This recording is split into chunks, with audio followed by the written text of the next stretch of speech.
Bobcats, you're here with Ashley, and today I'm going to be doing your top stories. Because it is Black History Month, I'll be talking about civil rights activist Daisy Betts.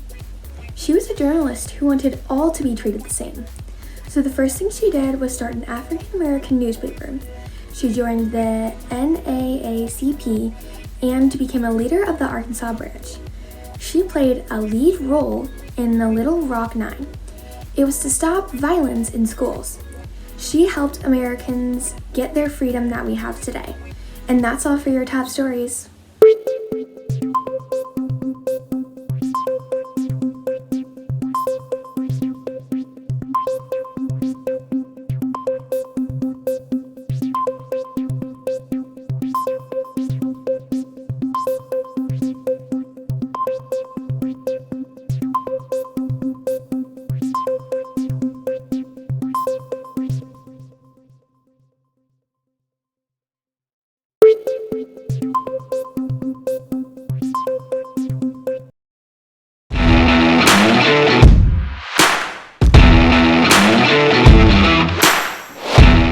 Everybody, it's Colton here with the Sports Zone. Super Bowl is a time-honored tradition in America. It all started off in 1960 when a group of businessmen who wanted football franchises got rejected by the NFL. So, they formed their own league called the American Football League, or the AFL for short. For 6 years, the feud between the AFL and the NFL was very intense. However, in 1966, the NFL knew they had to do something, and the two leagues merged. Under the conditions, there would be a 4-year grace period where the AFL champions and the NFL champions would play in a game called the Super Bowl. The NFL's Green Bay Packers won the first 2 Super Bowls, and the merger was in serious jeopardy. However, when the New York Jets of the AFL upset the Baltimore Colts of the NFL, the merger would stay. There have been many classic games in the Super Bowl since.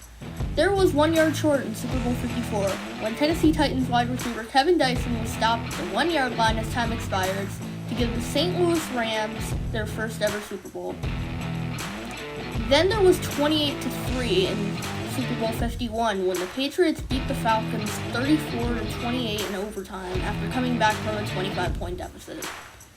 And in a legendary game, the New York Giants beat the then undefeated New England Patriots 17-14 in Super Bowl 42 to pull off the Super Bowl's greatest upset. This was the history of the Super Bowl with Colton. We will see you again next time.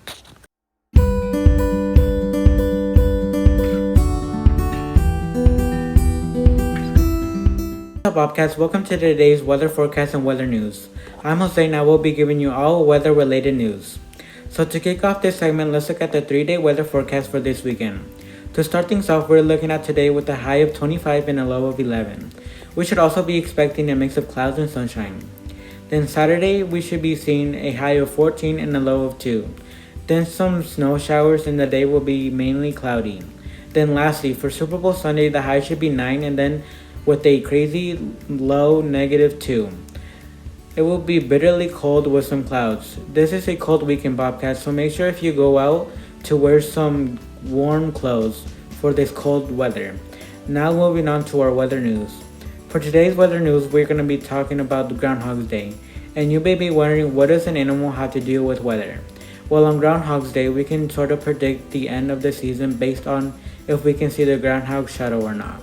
You may be curious to ask how we can tell if we get more weeks of winter or not. Well, if we see the groundhog shadow, then that means we get 6 more weeks of winter. Then vice versa. If we don't, then we get an early spring. And this Groundhog's Day, we can see the groundhog's shadow. So we get 6 more weeks of winter, which we are seeing right now with this awfully cold weather. And that's how Groundhog's Day works. Well, Bobcats, that was it for today's weather forecast and weather news for today. I hope you have a safe and warm weekend, Bobcats. Bye. It's been Jose.